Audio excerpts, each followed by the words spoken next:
रोहित यादव जी, जबलपुर से। जबलपुर। राधा वल्लभ श्री हरिवंश। गुरुदेव, आपके चरणों में कोटि कोटि प्रणाम। गुरुदेव, आपने 31 अगस्त 2023 के सत्संग में उतंग ऋषि जी के चरित्र में वर्णन में उनकी शिक्षा पूर्ण होने पर अपने गुरु से गुरु दक्षिणा देने के लिए बोला कि ऐसा शास्त्र आज्ञा है। गुरु माता कुंडल लाने की आज्ञा करती है, ऐसा भी है। पूज्य गुरुदेव, आपके श्रीमुख से भी कई बार गुरु दीक्षा और गुरु दक्षिणा के विषय में सुना है, जैसे भगवान श्री कृष्ण, एकलव्य जी, स्वामी विवेकानंद जी, छत्रपति शिवाजी। पूज्य गुरुदेव, मेरा प्रश्न यह है कि क्या गुरु दीक्षा लेने के बाद गुरु दक्षिणा आवश्यक है? गुरु दक्षिणा ही तो गुरु दीक्षा की पूर्ति है, पर गुरु दक्षिणा कोई पार्थिव वस्तुएं नहीं होती। अगर वहां मांगा भी गया तो उसको उस ममता उसमें कितनी है देखने के लिए। गुरुजनों को जो सत्य वस्तु के ज्ञाता हैं, संसार की त्रिभुवन की कोई वस्तु थोड़ी चाहिए। मान लो आप जैसे शिष्य हैं तो आपको देखना है कि आपका प्राण कितना समर्पित है, आप कितना ममत्व धन में रखते हैं, परिवार में रखते हैं या गुरु आज्ञा पे रखते हैं। इसलिए वहां ऐसी वस्तुओं की बात की गई। वस्तु गुरुजन वस्तुओं की थोड़ी, सत्यत्व वस्तु का बोध होने के बाद पार्थिव वस्तुओं, जैसे वीर शिवाजी ने कहा, भगवान हमारी इच्छा है कि हम आपके शरण में होकर मंत्र दीक्षा लें। हाँ हाँ दे देंगे, फिर कभी आना, बातचीत करेंगे। एक दिन देखा कि शिवाजी आ रहे हैं, बहुत पेट में दर्द है, बहुत उधर पीड़ा है, ऐसा। अब शिवाजी आए तो राजवैद्यों को बुलाने का आदेश किया। ये स्वामी जी को उदर में कष्ट है, समर्थ स्वामी श्री रामदास जी महाराज। तो उनका बेटा ये राजवैद्यों से नहीं ठीक होता, हमारा जब कभी उदर दर्द होता है, जब हम सिंघनी का दूध पीते हैं तो उसे ठीक हो जाता है। बोले गुरुदेव उसके लिए भी उपाय करते हैं? बोले हाँ, स्वर्ण पात्र लेके जाना और पात्र में दूध नहीं रुकता सिंघनी का, छेद देगा, इस इतना सामर्थ्य होती है, वो स्वर्ण पात्र में ही रुकता है। और बिना अस्त्र शस्त्र लिए अकेले जाना, कोई अंग रक्षक नहीं, और फिर दूध ले आओ तो का जी, कोई अस्त्र नहीं, कोई अंग रक्षक नहीं, स्वर्ण पात्र लेके जंगल। तो ढूंढा, बहुत प्रयास करने पर देखा सिंह शावक उछल रहे, तो समझ गए कि तो अब वो तो देखते ही दहाड़ मारी, तो सर झुकाया, कहा गुरुदेव को दुग्ध चाहिए, इसलिए हम आपसे प्रार्थना करते हैं। वो कोई विनय सुनने वाली थोड़ी, हो तो हिंसक छलांग मारी, बीच में समर्थ स्वामी जी विराजमान, तपोबल से उसे शांत, और कहा हो गया, हमारा पेट ठीक हो गया, चलो तुम। क्या मतलब? प्राण तन समर्पित, प्राण तन समर्पित। एक दिन गए भिक्षाम देह,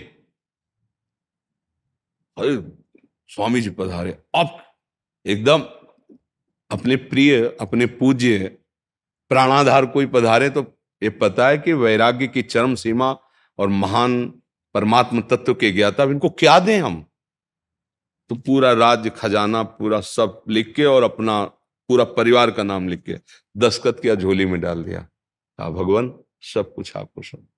तो उनका ठीक है, आज से राजा हम हुए, सेवक तुम हुए, पूरा धर्म पूर्वक शासन करो, अब किसी भी दिन आ जाना, दीक्षा दे देंगे। तन समर्पित, प्राण समर्पित, धन समर्पित, ये हुआ। पीपाजी महाराज का चरित्र है, वो गए अपने राजवैभव के साथ, स्वामी श्री रामानंदाचार्य जी काशी में विराजमान थे। वहां तो पार्षद खड़े थे संत वेश में, जैसे महापुरुषों की सेवा में जो रहते हैं। रोक दिया, आप कौन हैं?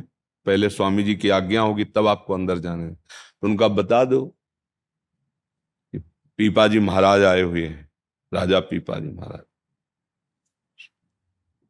स्वामी जी पीपाजी महाराज आए हुए मिलना, आए थे शिष्य बनने के लिए।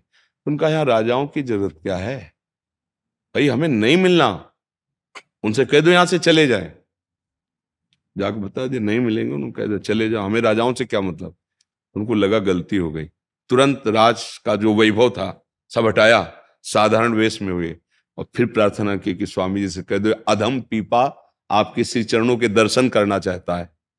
पहली आज्ञा में राज अभिमान का त्याग। तो उनका खड़ा खड़ा क्या करता है, वो सामने कुआं है उसमें जाके गिर जाए। आए और उनका स्वामी जी ने कहा सामने कुआं है, गिर जाए। वो समझ रहे थे कि कोई लीला है महापुरुषों की, आज्ञा उल्लंघन नहीं करना, क्योंकि वो अधिकारी थे। चल दिए। सेवक बताता है जरा स्वामी जी बिल्कुल कुआं के नजदीक, स्वामी जी अगला कदम कुएं में ही है, रोक लो। रोक दिया, स्वामी जी की आज्ञा, रुक जाओ। वापस बुला लिया। बोले ठीक है अब जाओ, हम स्वयं आएंगे तुम्हारे राज्य में और फिर तुम्हें दीक्षा देंगे। वही परम वीतराग महात्मा हुए पीपा जी, साक्षात द्वारिकाधीश का दर्शन किया, बड़े भगवत प्रेमी महात्मा हुए। चरित्र है उनका। पहली आज्ञा में राजवैभव का त्याग, दूसरी आज्ञा में प्राण समर्पण। तो उन्होंने कहा मन हम ले लेंगे, अब तुम चिंता मत करो। तो ये होता है गुरु दक्षिणा का मतलब होता है आपका अस्तित्व गुरु चरणों में समर्पित हो जाना। शिष्य ने सर्वस्व दे दिया और गुरु ने कुछ नहीं स्वीकार किया, क्योंकि जिन वस्तुओं की तुम्हें त्याग की बात हो तो पहले त्याग चुके हैं ना, तभी तो वस्तु तत्व का बोध हुआ। अगर उस पे महत्व है तो फिर महत्व क्या रहा।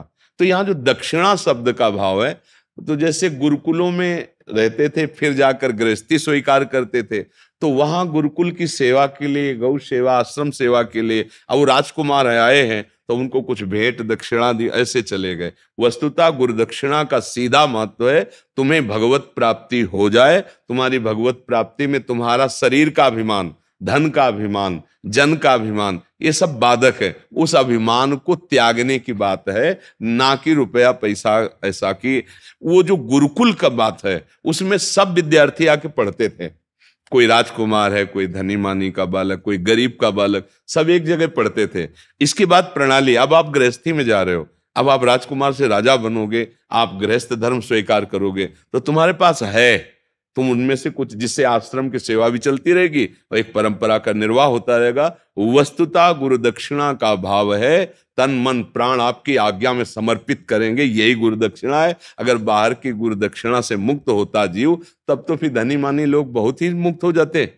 बात यहां है अहमता ममता समर्पण की, अगर समझ पा रहे हो। न शरीर में अहमता, न जगत की किसी वस्तु व्यक्ति में ममता। हे गुरुदेव आपकी आज्ञा में हमारा जीवन सर्वस्व। तो गुरु का जो सर्वस्व ब्रह्म है, जो आत्म तत्व है, जो भगवान है, वो तुम्हारे हृदय में स्फुरित हो जाएंगे। ये है। नहीं तो जो पूरे संसार को समझ चुका है, जिसको ब्रह्मादिक के भोगों में भी कोई स्वाद, वो तुम्हारे रुपया पैसा सेव संतरा या गुरु दक्षिणा से तृप्त होने वाला है। मुझे तो नहीं समझ में आता है कि ऐसा कोई महान गुरु शिष्य से चाहेगा, क्योंकि महापुरुषों ने कहा है तब लगी जोगी जगत गुरु, जब लगी रहे निराश, और जब आशा मन में भई तो जग गुरु जोगी दास। तब लग वो जगत गुरु है, जब तक ऐसे नहीं। और अगर शिष्यों से ऐसे, तो भी काहे का गुरु। क्या चाह है, चाह मिटी चिंता मिटी, मनुआ बेपरवाह, जिनको कछु न चाहिए वो साहन के सा। वो गुरुदेव जो पूर्णता को प्राप्त है, हाँ तुम्हारे को छुड़ाने के लिए, क्योंकि तुम इसी में फंसे हो, शरीर में, प्राणों में, धन में, भोगों में, तो वो ऐसा अब ये सब गुरु की वस्तु है। अब तुम सेवक बन करके रहो। वो है तुम्हारी, जैसे शिवाजी ने सब दे दिया, पर समर्थ गुरु रामदास जी ने क्या लिया, ठीक है तू सेवक कर अब धर्म पूर्वक राज्य। अब अभिमान मत करना कि तू राजा है, राजा मैं हूं, सेवक मेरा कर, हो गया। हाँ, जैसे श्री दशरथ जी महाराज वशिष्ठ जी के सामने हाथ जोड़कर खड़े थे, नाथ सकल संपदा तुम्हारी, मैं सेवक समेत सतनार। यह है, यह गुरु दक्षिणा।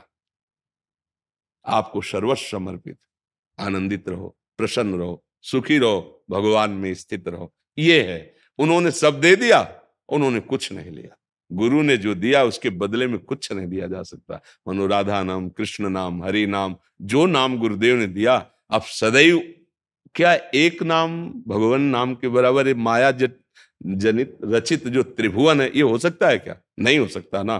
तो गुरुदेव ने जो जीवन भर जप किया, जीवन भर लाभ प्राप्त किया, माया मुक्त हुए, वो हमें माया मुक्त करने के लिए जो नाम दिए, उसके बदले हम दे क्या सकते हैं? तो क्या कर, अधीनता, तन मन प्राण की अधीनता। अधीनता का मतलब उनकी आज्ञा से चलना, उनके दिए नाम मंत्र को जपना। मेरी बात तो यही समझ में आई, यहां पैसा दे के नहीं होता है, यहां समर्पण से होता है। प्राण दिए यह प्रेम न पइये, ऐसो महंगो आय सखीरी। ये बस समर्पण से आता है। समर्पण किसका? आपकी दी हुई वस्तु का आपको। त्वदीयम वस्तु गोविंदम, ये शरीर है गुरुदेव आपने दिया। गुरुदेव मतलब ब्रह्म। अगर गुरुदेव मनुष्य मानते हो तो माना ही नहीं गुरु। गुरु साक्षात परब्रह्म। तो आपकी दी हुई वस्तु जिसको भूल से मैं मान रहा था अपना, आपके चरणों में, मतलब भूल मिटा दी, खत्म। और गुरु का काम है भूल मिटा देना, हो गया खत्म। अब भगवान के दास भाव से वो सब प्रसाद रूप से तुम ही सेवन करो। बस आज्ञा पे रहना, अहंकार मत करना, बुरे आचरण मत करना, नाम जप करना। हमें तो यही अभी तक समझ में आया है कि यही गुरु दक्षिणा है कि आप प्रसन्न रहो, आप सुखी रहो और आप सतमार्ग के पथिक बनकर अपने प्रभु को प्राप्त करो। यही हमारी दक्षिणा है। और हम देख रहे हैं तुम्हारे बुरे आचरण, हमारी छाती जलेगी। आप धर्म से रह रहे हो, ऐसे ही आए, प्रणाम किया और बातचीत हुई, आपने बताया कि हम बिल्कुल आपकी आज्ञा, छाती फूल गई कि आप आज्ञा पाल। तो ये हुई ना गुरु दक्षिणा। ये गुरु दक्षिणा, ये भाई जीवन यापन के लिए। अब कपड़े के लिए वस्त्र चाहिए तो भगवान कहीं ना कहीं से व्यवस्था करते हैं। कहीं ना कहीं जो लौकिक चाहिए वो बिना मांगे आ रहा है, अन मांगे आगे आवेगो, वो तुम्हारी दक्षिणा नहीं मानी जाएगी। दक्षिणा है तुम हमारी आज्ञा का पालन करो, नाम जप करो, अच्छे आचरण से, यही दक्षिणा है। यही हमारी समझ में आया। अच्छा आप बताओ, आपकी मानसिकता क्या कहती है? कौन सी दक्षिणा गुरु दक्षिणा होती? क्या रुपया पैसा गुरु दक्षिणा होती? क्या सोना चांदी गुरु दक्षिणा होती? अगर यही है तो इसका मतलब फिर नाम बहुत सस्ता है, नाम बहुत महंगा है। भगवान बिक जाते हैं नाम में। तो नाम जिन गुरुदेव ने दिया उनसे हम कभी उऋण ही नहीं हो सकते। गुरु ऋण कब उऋण हुआ जाता है? जब गुरु के हृदय में जो वही प्राप्त हो जाता है तब। गुरु जी ने जो हमें नाम दिया, मंत्र दिया, हम वैसे ही बने, वैसे ही भजन करके महान बने, तब हृदय में शांति होती कि हाँ ठीक है। तो इसलिए शास्त्रों में जो वर्णन है वो गुरुकुल में वास करने पर, जब गुरुकुल छोड़ा जाता है तो चूंकि आप राज परिवार के हो, आप गृहस्थ में जाओगे तो वहां है तो आश्रम सेवा के लिए, गौ सेवा, बहुत से ब्रह्मचारी रहते हैं, उनके वस्त्र भोजन तो आप देखे जा, क्योंकि गृहस्थी में। लेकिन वास्तविक गुरु दक्षिणा का स्वरूप है गुरु की आज्ञा पर चलना। Sub inspector Harikishan Yadav ji. श्री हरिवंश महाराज जी, आपके चरणों में प्रणाम। गुरुदेव, आपके श्रीमुख से कृष्ण नाम सुनकर आपको गुरु मानकर कुछ समय से नाम जप कर रहे हैं। क्या आपको गुरु मानने से भगवत प्राप्ति हो सकेगी अथवा पहले गुरु दीक्षा लेनी अनिवार्य? नहीं नहीं, किसी को गुरु मानने मात्र से भगवत प्राप्ति नहीं होती, गुरु के वचन मानने से भगवत प्राप्ति होती है। अगर आप आज्ञा का पालन करें, वचन पालन करें, तो जितने वचन है सब आपके लिए ही तो है। किसी एक के प्रश्न का उत्तर किसी एक के लिए नहीं होता। संतों के वचन पूरे विश्व के लिए होते हैं। मान लो इनको लक्ष्य करके उपदेश कर रहे हैं तो यही समस्या सबकी है ना, क्योंकि सब व्यवहार में है। कोई ऐसा थोड़ी कि एकांत गुफा में बैठा है, सबको नौकरी पेशा किसानी घर परिवार सबको रहना है, तो सबके लिए उत्तर हुआ ना। गुरु के वाक्य मान ले, मंत्र मूलम गुरु वाक्यम। अगर वचन मान लिया और स्वीकार कर लिया है हमारे गुरुदेव और उनकी आज्ञा, तो उनको बताने की भी जरूरत नहीं, काम हो जाएगा। अच्छा दीक्षा भी ले ली, कंठी भी बंधवा ली, बात हमारी ना मानो तो फिर बात नहीं है। बात मानने की गुरु शिष्य का संबंध क्या है? बात मानना, जो हमें उनकी बात हृदय में लगी कि सत्य है, उसे स्वीकार करके चल दे तो बस हो गया बात। गुरु का स्वरूप है उनकी आज्ञा, उनकी बात। वो जो उपदेश कर रहे हैं उसको मान लो बस।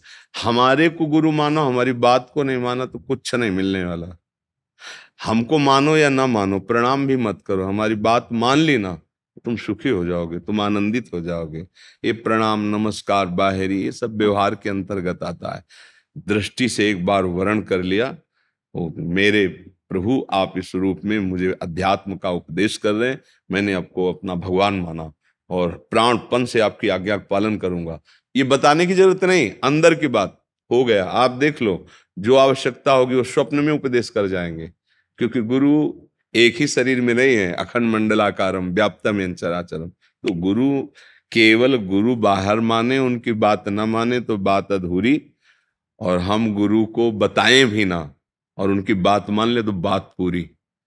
अगर मान लो आप हमें ना बताएं तो आपके नेत्र और आपका भाव बता देगा कि आप क्या मानते हो, क्या भाव है।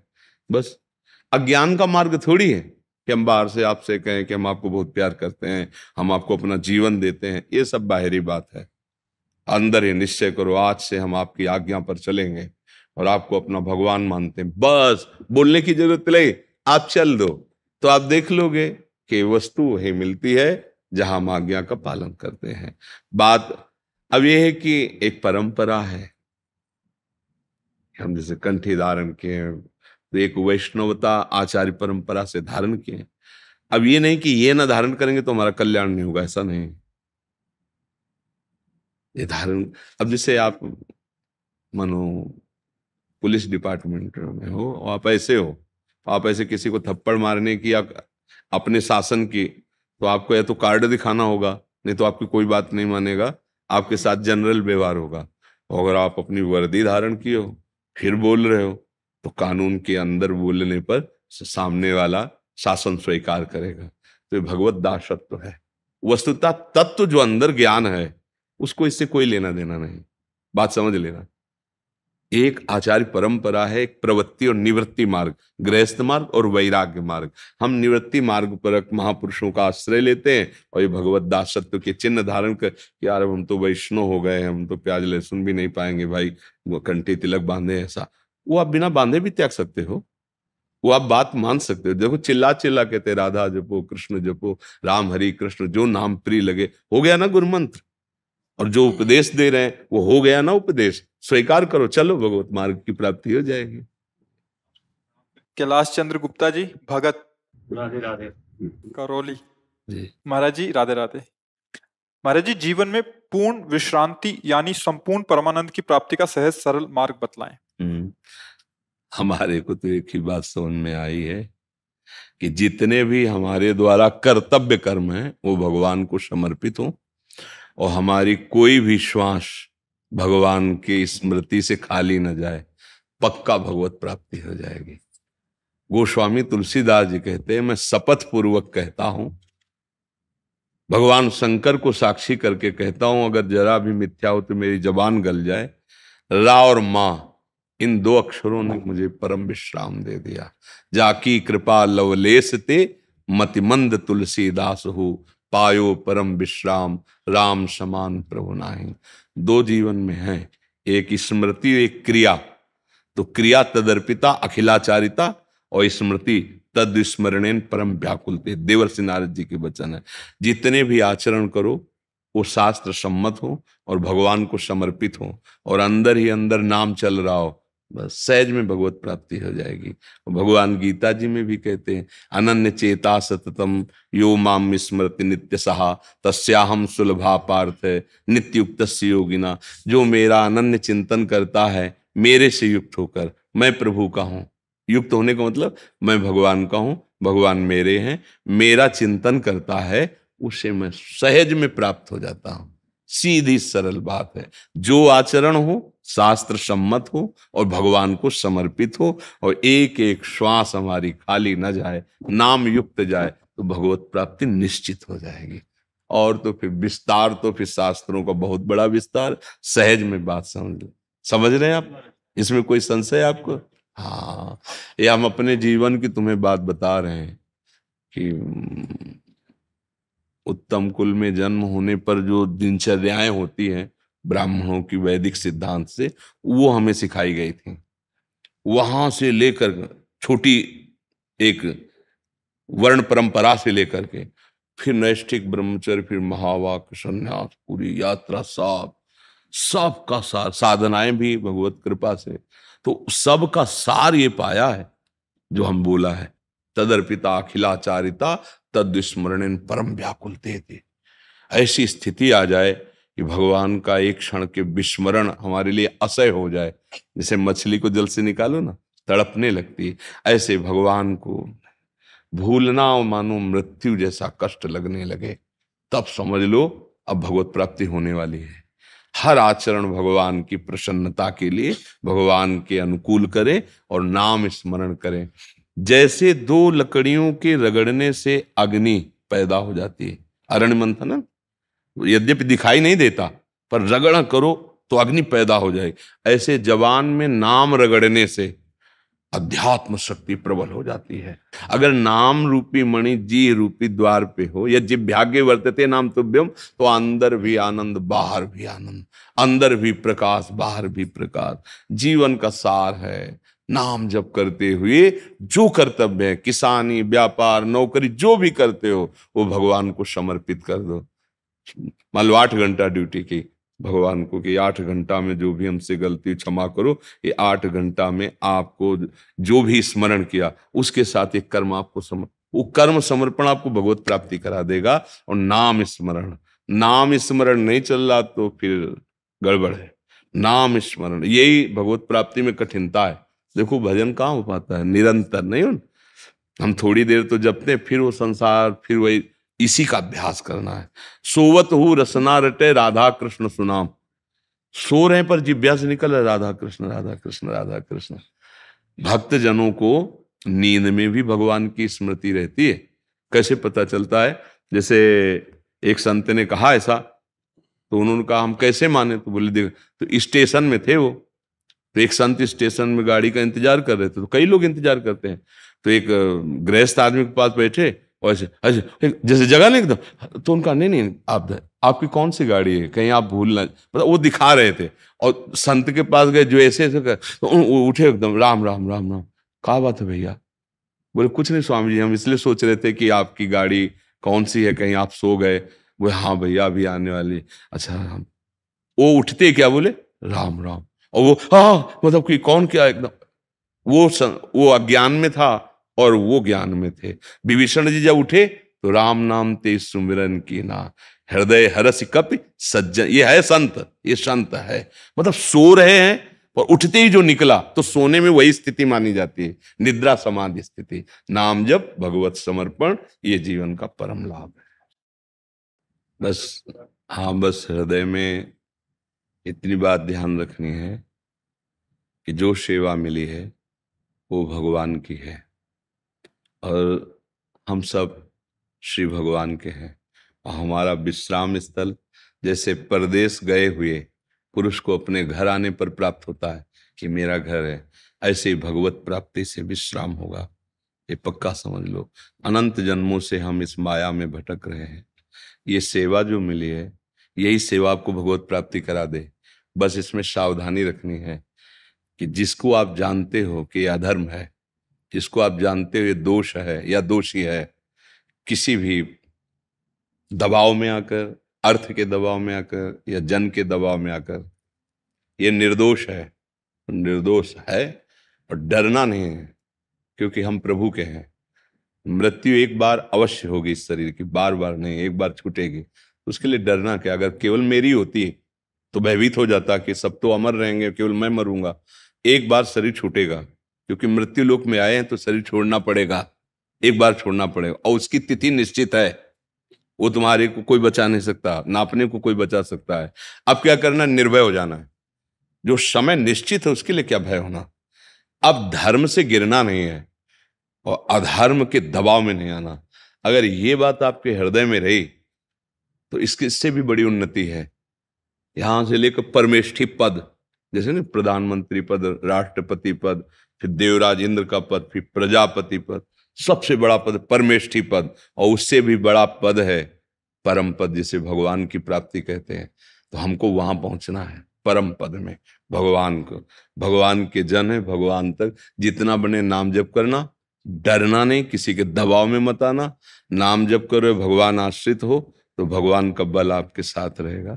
और अगर भगवान की कृपा ना होती तो आपको इधर आने का भाव ही नहीं बनता ना।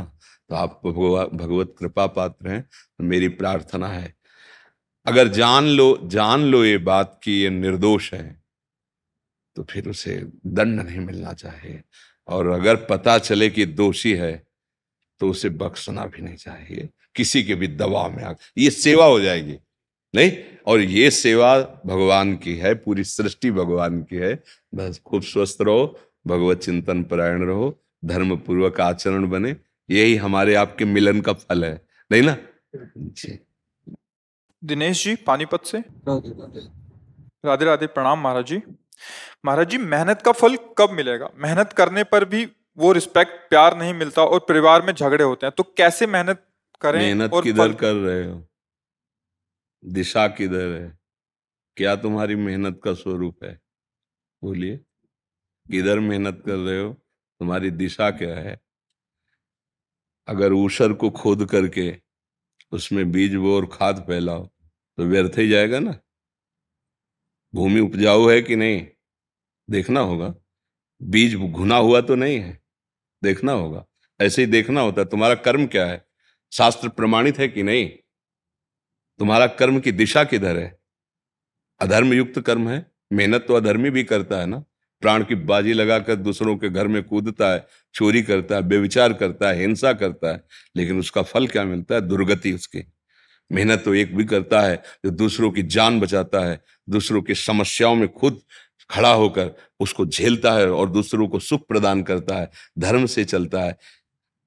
दिशा क्या है आपकी मेहनत की, समझना होगा ना कि हमारी दिशा क्या है। हाँ, जैसे आप पढ़ाई लिखाई किए, बहुत मेहनत करके माता पिता ने आपको पढ़ाया, और आपके पूर्व कर्मों का परिणाम आपको दुख भोगना है, तो आपको नौकरी नहीं मिलेगी। डिग्री आपके पास रहेगी, घूमो आप। क्यों? पूर्व में आपके ऐसे कर्म हुए हैं कि वर्तमान में तुम कोई चिदानंदमय पढ़ाई तो पढ़ी नहीं कि उसको नष्ट कर दे। है तो लौकिक पढ़ाई ही ना, तो लौकिक में उस लौकिक कर्म को नष्ट करने की सामर्थ्य नहीं, अलौकिक कर्म में है।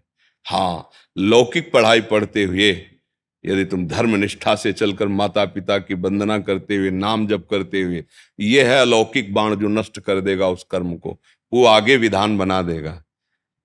प्रायः हमारे वर्तमान के भी कर्म धर्मयुक्त नहीं होते, पूर्व के कर्म। क्योंकि अगर बुद्धि शुद्ध होती तो इस जन्म के हमारे कर्म भागवतिक होते ना, तो नहीं हो रहे। मतलब पूर्व से भी ऐसा चला आ रहा है। अब हम पढ़ाई पढ़ रहे हैं, बड़ी मेहनत करके डिग्री प्राप्त कर रहे हैं, लेकिन कहीं कोई गुंजाइश नहीं है, कहीं कोई लाभ नहीं। हम व्यापार कर रहे हैं, हर जगह हानि होती चली जा रही। हम उन्नति के लिए हर प्रयास कर रहे हैं, लेकिन निष्फल होता चला जा रहा है। क्यों? क्योंकि हमारे पूर्व कर्म हमको भोगने हैं, हमको दर दर भटकना, ठोकरें खानी है, शरीर अस्वस्थ, माइंड अस्वस्थ, हर अव्यवस्था ये हमारे कर्म का परिणाम होता है। नहीं तो बहुत से लोग ऐसे देखे जाते हैं कि आपकी बुद्धि से भी कम है, मतलब उनमें उतनी चतुरता, इतनी पढ़ाई लिखाई, इतनी, और बहुत वैभव ऐश्वर्य, और उनको सम्मान मिल रहा है। यद्यपि योग्य वर्तमान में उनकी योग्यता नहीं है, लेकिन उनको राजकुमार जैसा सुख मिल रहा है, सारी व्यवस्थाएं मिल रही। ये पूर्व का उनका सुकृत पुण्य काम कर रहा है, वो टिकेगा नहीं। जितने समय उनका पुण्य खत्म होगा फिर वहीं आ जाएंगे वो। एक कर्म केवल है जो टिकाऊ है और दोनों को संभाल सकता है, पाप और पुण्य दोनों को शासन में ले सकता है। वो है भगवान का नाम, वो है भगवान की शरणागति, भगवान का आश्रय। अगर इधर मेहनत को मिला लो तो बात बन जाए। जो भी कर्म किए जाए शास्त्र सम्मत हो, धर्मयुक्त हो, भगवान को अर्पित किया जाए और भगवान का नाम जब चलता रहे, तो आप संसार पर क्या, त्रिभुवन पर विजय प्राप्त कर लेंगे, परम सुख को प्राप्त हो जाएंगे ना। हाँ, धर्म से चलने वाले का अंतिम परिणाम बहुत बढ़िया होता है। ऐसे थोड़ी ज्ञान प्राप्त हो जाता है। मेहनत सत्य है तो विफल नहीं होगी, और असत्य है तो उसका वर्तमान में करने पर भी दुख और परिणाम में दुख। देखना होगा आपकी दिशा क्या है। बस ये बात समझनी, अंदर से समझ जाओ तो समझ जाओ, नहीं तो अध्यात्म में अगर बुद्धि नहीं लगी है तो सब नाटकबाजी है, सब ढोंग है। अध्यात्म के बिना, भगवान की शरणागति के बिना, वो खुद भगवान कह रहे हैं ना, दैवी हेषा गुणमयी मम माया दुरत्या मामेव प्रपद्यन्ते माया में ताम तरन्ति थे। अभी कहते हैं ना तुम्हारी सारी मेहनत सफल होगी, ऐसा करो ऐसा करो, अभी आप खुश हो जाओगे। और आपको सत्य बता रहे ना कि धर्म से चलो, भगवान नाम जप करो, माता पिता की सेवा, बुजुर्गों की सेवा, दूसरों का हित, बोले, कोई खास बात नहीं है। हाथ धर दो, फूल फल दे दो, जंतुर बांध दो, या ये नाटकबाजी कर लो, अभी आपको विश्वास हो जाएगा कि काम हो जाएगा हमारा, महात्मा ने आशीर्वाद दे दिया। और किसी का काम बन गया हो तो बताना। काम बनना जानते हो किसे कहते हैं? ये अब दुख का लेस नहीं रह गया, पायो परम विश्राम। तो कह रहे राम सबान प्रभु नाही कहो, कहीं विश्राम नहीं बच्चा। ये संसार चक्र में सब पिस रहे हैं। चलती चक्की देख के दिया कबीरा रोए, दो पाटन के बीच में साबित रहा न कोई। तो कमाल जी उनके पुत्र थे। तो चलती चक्की देख के दिया कमाल ठठाए, और रहाए सहारे कील के तो बाल न बाका जाए। समझ रहे ला? जो दाना सड़क के कील के पास पहुंच गया, घंटों चक्की घूमती रहे, उसका बाल बाका भी लेकर सकती। इस पूरी माया को चलाने वाला भगवान कील है। उमादार जो सित की नाई, सबहि नचावत राम गोसाई। नट मरकटियो सबहि नचावत राम खगेद, वेद जस गावत। भैया मान लियो, राय सहारे कील के तो बाल न बांका जाए। सब ज्ञान प्रकाशित हो जाएगा, सब सुख आपके चरणों में आ जाएंगे। पर आपको पहले भजन करके कर्मों का विनाश करना होगा जो जमा है। तुम मानो या ना मानो, कानून जो है उसका दंड तुम्हें जबरदस्ती भोगना पड़े। कोई भोगना चाहता है क्या दंड? जेल में डंडा मार के हथकड़ी बांध के जबरदस्ती जेल में जाला, ऐसे जबरदस्ती तुमने जो कर्म किए तुम्हें भोगना पड़ेगा। पूर्व में किए हुए कर्म, जैसे 10 साल से मुकदमा चल रहा है और आप बिल्कुल आचरण ठीक कर रहे हो, और आप कसम खा के कहो कि 10 साल से मैंने कोई पाप नहीं किया, तो कहेंगे हम अभी की तो बात ही नहीं कर रहे, मुकदमा तो 10 साल पहले का चल रहा है ना। वो जो किया उसको तुम्हें पूरी जीवन भोगना पड़ेगा। अब तुम्हें आयु जेल में बितानी पड़ेगी, कष्ट सहना पड़ेगा। अब वो लोग कहते तो गलत न्याय है, तो देखो यहाँ कानून है ना। तो ऐसे ही चूंकि बहुत जन्म होते चले आ रहे हैं, तो पूर्व जन्मों का जो हिसाब है, अब नया जन्म तो हो गया है, लेकिन वो हिसाब उसका जो भोगना है, तो कहते अभी तो कोई गलती कर नहीं करे, अभी का थोड़ी चल रहा है, मुकदमा तो पहले से चल रहा है। फाइनल हुआ है इस मानव देह में, इतने दिनों के बाद ये तुम्हें भोगना पड़ेगा, सुख या दुख। बिना चाहे आपके दुख आते हैं, कोई चाहता थोड़ी दुख। भैया एक कर्म ऐसा है जो उसको विध्वंस कर सकता है, वो है भगवान का आश्रय और नाम जप, और वो कोई करना नहीं चाहता। हम ये देख रहे हैं, हाँ प्राय हमें शुगर है, हमें कैंसर, डॉक्टर के पास जाओ, वो समझते हैं कि कलावा बांध देंगे, छू कर देंगे, आशीर्वाद दे देंगे। भूल में मत रहना, बड़े बड़े ब्रह्म ऋषियों को, महात्माओं को जो शारीरिक रोग हुए ना, भोगे हैं, भोगे हैं। क्या समझते हो? किडनी ठीक होना कोई बहुत बड़ी बात है क्या? कुछ नहीं है।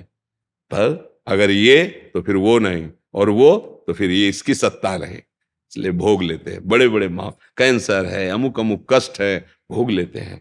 तो आप समझो, इतना बड़ा महापुरुष रामकृष्ण परमहंस जी भगवान कहे गए, गले में कैंसर था, तो तुम चाहते हो ऐसे छूछा आशीर्वाद दो तो तुम्हारा ठीक हो जाएगा?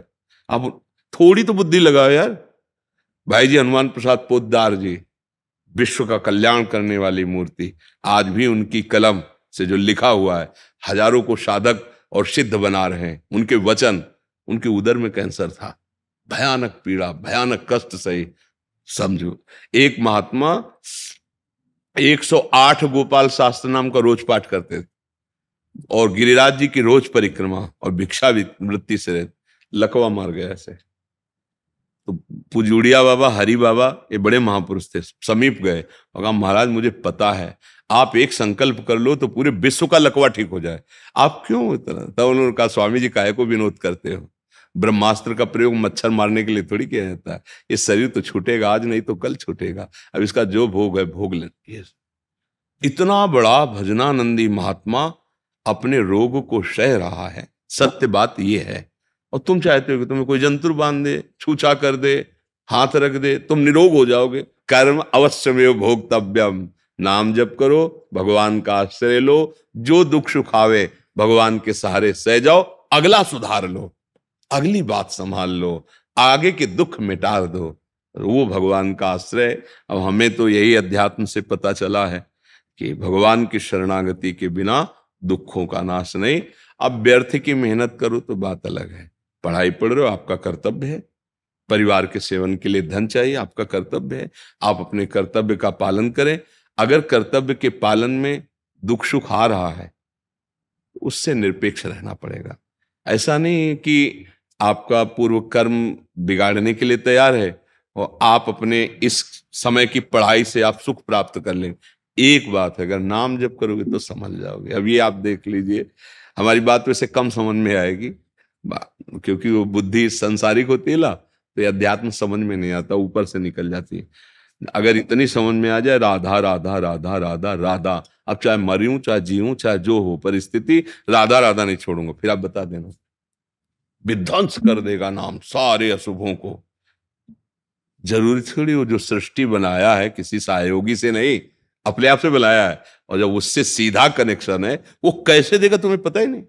कैसे देगा, वो कैसे महान आपको बना देगा, वो सामर्थ्यशाली है। हमें तो यही विश्वास है, और यही बात हमें संतों की कृपा से, शास्त्र की कृपा से समझ में आई। और शायद आप भगवान की कृपा पात्र हैं कि यही बात सुनने को आपको मिल रही। नहीं तो ये बातें भी सुनने को नहीं मिलती।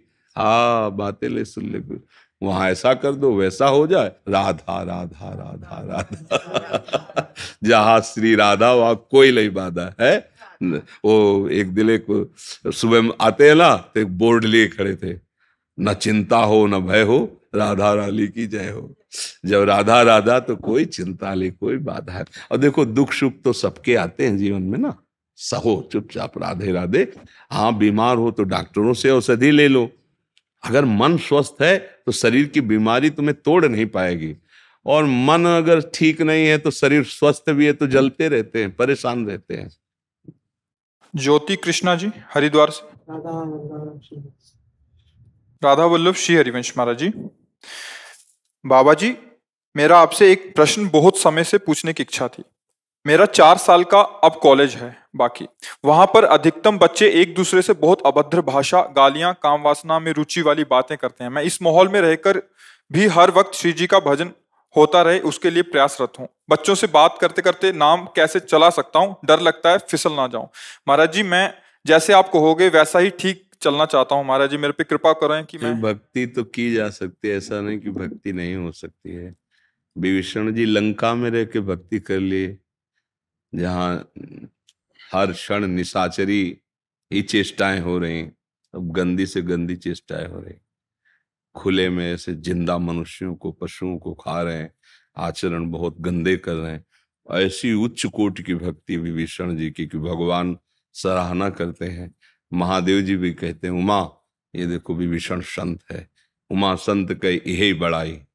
जब भगवान के सामने आते, तुम सरीखे संत प्रिय मोरे। ऐसा नहीं है कि हम भजन नहीं कर सकते, पर हाँ ये जरूर है कि भजन की अनुकूलता होने पर भजन में ज्यादा रुचि बढ़ती, प्रतिकूलता होने पर एक विक्षेप सा मालूम देता है। और प्रतिकूल वातावरण में भजन करना बहुत कठिन है ना, पर अगर कर ले गए तो फिर तुम्हें कोई परास्त भी नहीं कर सकता। अनुकूलता में भजन करने पर प्रतिकूलता परास्त करती है। तो प्रारंभ में जब हमसे कोई बात करता तो अखंड भजन का एक भाव बना था कि निरंतर नाम जप करेंगे। तो अब गुरुजनों के पास रहना, समाज में रहना, तो बोलना ही पड़ता था। तो जैसे आपसे बात कर रहे हैं तो आपके चेहरे पे लिख रहे हैं, अभ्यास है ना, बार बार जी हाँ, कम बोलना, कम उत्तर देना, और नाम आपके चेहरे। तो हम आपकी तरफ देख रहे हैं तो आपको लग रहा है बड़ी एकाग्रता से देख रहे हैं, हम अपना काम कर रहे हैं। लिखा आपके चेहरे पे नाम है, स्मृति में नाम है, वाणी में हम वार्ता कर रहे हैं, तो हमारा स्मरण चल रहा है। बहुत साउंड जब बजते तब हमें विक्षेप होता, तो हम साउंड में रहकर अभ्यास किया। जहां साउंड बजते वहीं खड़े हो जाते, घंटा 1.5 घंटा निरंतर मंत्र, मतलब हम कहीं कमजोर ना हो जाए। जहां बाजार है वहां भी खड़े होकर भजन करना, एकांत है वहां भी भजन करना, भूखे रहकर भजन करना, खूब भोजन पा के भजन करना। हर स्थिति में अभ्यास किया जाता है ना। जैसे अब आर्मी का जवान पहाड़ में, ठंडी में, गर्मी में, समान में, जल सब जगह उसको फिट किया जाता है कि ऐसी परिस्थिति में भी आप अपना कार्य पूरा कर लें। ऐसे ही भजनानंदी भगवान का पार्षद होता है। तो आपके ऊपर बड़ी कृपा है कि आप नवीन अवस्था में आप भगवत चिंतन पर महत्व दे रहे हैं। तो आप निश्चिंत, आपके साथ भगवान है, भगवान का स्मरण है। बस किसी से आपके द्वारा गलत नहीं होना चाहिए। आप देख रहे हो गलत व्यवहार कर रहा है, मृदु भाव, वो उसकी रुचि है। बाजार है, जिसका मन आवे जो खरीदे। तो आप आए हो कर्म भूमि में, उसका मन है वो गंदा कर्म करना। अगर पूछे तो बता सकते हैं कि आपका मार्ग गलत है, हमने संतों से ऐसा सुना है, जो आप आचरण करते हो गलत है। अपनी तरफ से नहीं कहना। अपनी तरफ से अगर हाथ मिला रहा है, हाथ मिला रहा है, ऐसा लगे कि मेरे जैसा ही है, पर आप अपनी चतुराई से।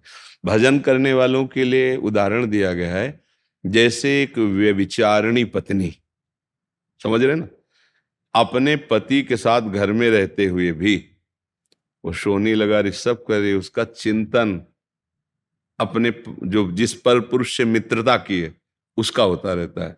किसी बहाने से दरवाजे में निकलेगी कि कहीं वो आ तो नहीं रहा है, पति के पास रहते हुए भी उसका चिंतन उसी के पास रहता है। वो तो मान लो गलत मार्ग में है, पर हमको हर जगह गुण देखना है।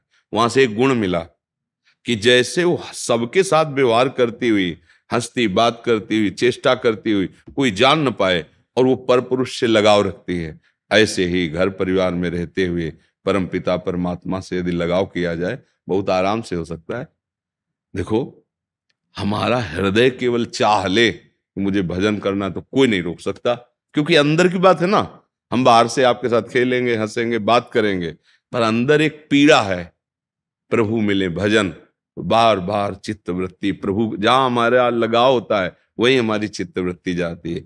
जैसे ब्रज की गोपी जन जब जल लेने जाती तो बाहर कुएं का मीठा जल होता था, तो 2-3 मटकी, रस्सी, बाल्टी सब साथ लेके जाती। अब एक मटकी यहाँ है, हाथ में बाल्टी है, रस्सी भी, और ऊपर कई मटकियां हैं, और अपनी सखियों से बात करते हुए जा रही। रसखान गोविंद ने यूं भजिए जो नागर को चित गागर में। ब्रजवासिनी गोपियों का चित्त कहाँ है? अगर वो जरा सा बैलेंस बिगड़ा तो मटकी भी फूट जाएगी, पानी भी गिर जाएगा।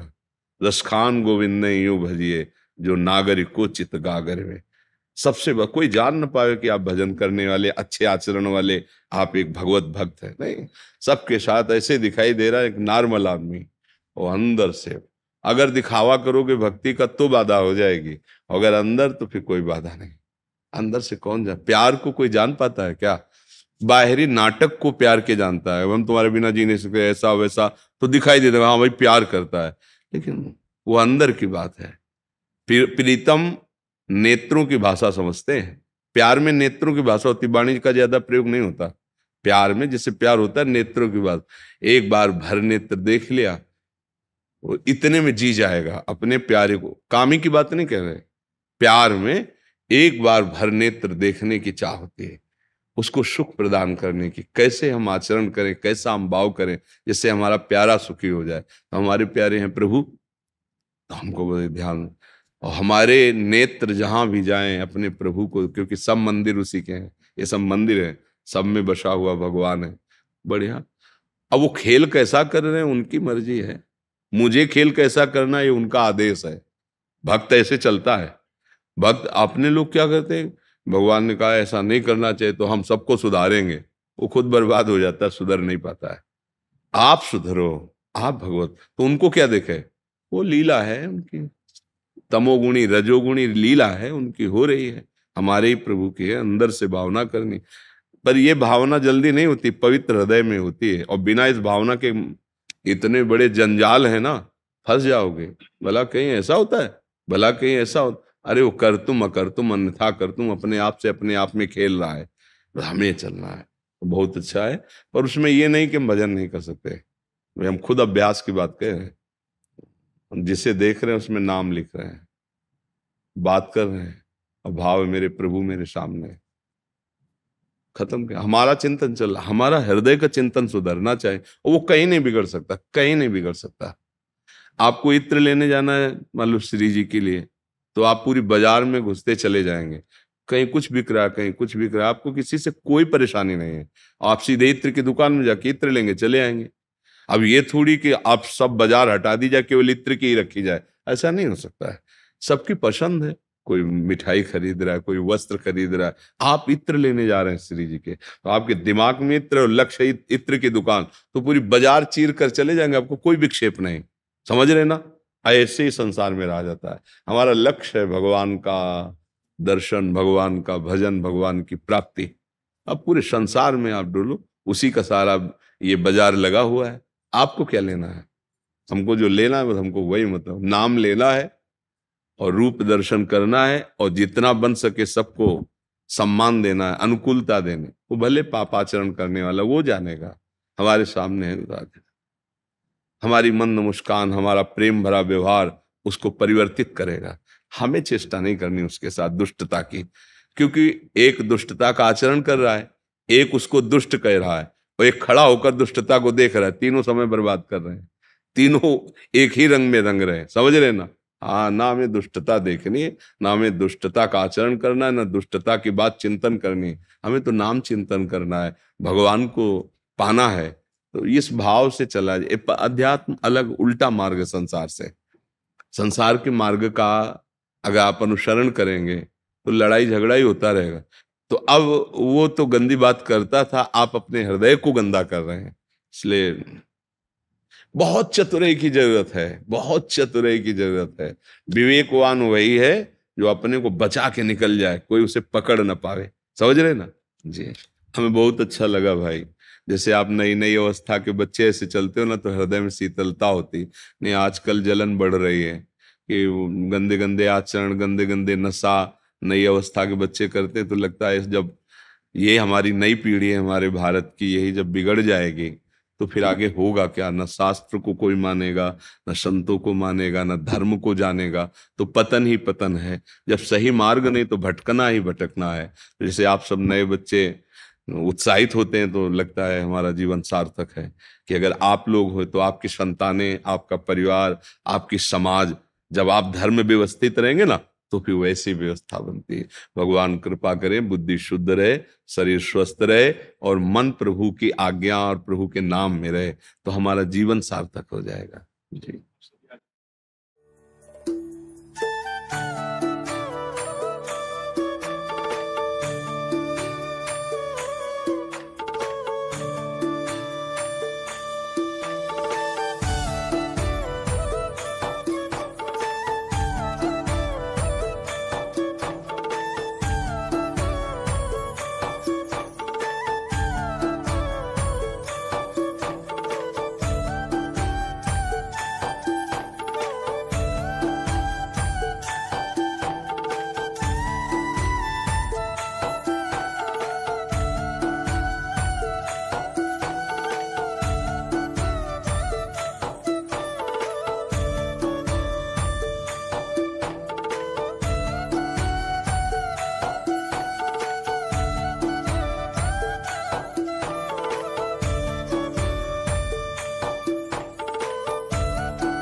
नाम भूल के जा रहा।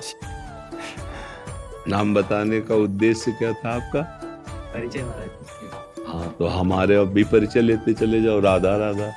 अब कभी संतों के पास जाए ना तो भगवान नाम उच्चारण करे, उससे सुख होता है। जैसे आप बोले ना तो बोलो राधा राधा, हमें लगा कि आप हमारे जन हो। शरीर का परिचय, ग्राम का परिचय ये उतना महत्वपूर्ण नहीं जितना नाम का परिचय।